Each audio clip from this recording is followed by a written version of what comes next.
नमस्कार. महाराष्ट्रासाठी हवामान विभागाचा नवीन आणि मोठा अंदाज आलेला आहे. तर राज्याच्या काही भागात मित्रांनो हलका ते मध्यम पाऊस पडणार आहे. तर काही जिल्ह्यात वादळी वारे देखील वाहणार आहेत.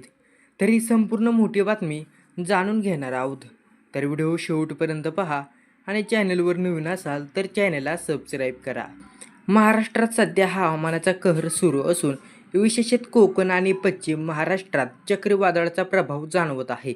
हवामान विभागाने दिलेल्या माहितीनुसार आता पुढील 3 दिवसात राज्यात विविध भागात विशेष हवामान स्थिती निर्माण होण्याची शक्यता वर्तवली आहे. कोकण किनारपट्टीवर रायगड आणि रत्नागिरी सिंधुदुर्ग जिल्ह्यामध्ये विशेष सतर्कतेचा इशारा देण्यात आलेला आहे.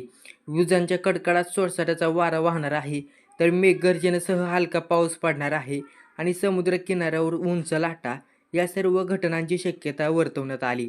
पश्चिम महाराष्ट्रात 5 डिसेंबरपासून येलो अलर्ट जारी करण्यात आला. हवामान विभागाच्या अंदाजानुसार सोसाट्याच्या वाऱ्यासह पाऊस, विजांचा कडकडाट, मध्यम स्वरूपाचा पाऊस अशा घटना शक्यता आहे. तर मराठवाड्यात नोव्हेंबर महिन्याच्या शेवटी थंडीने जोर धरला.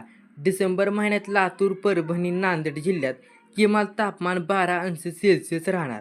जालना, हिंगोली जिल्ह्यात किमान तापमान 13 अंश सेल्सिअस. लातूर, नांदेड, धाराशिव जिल्ह्यात पुढील 3 दिवस पावसाची शक्यता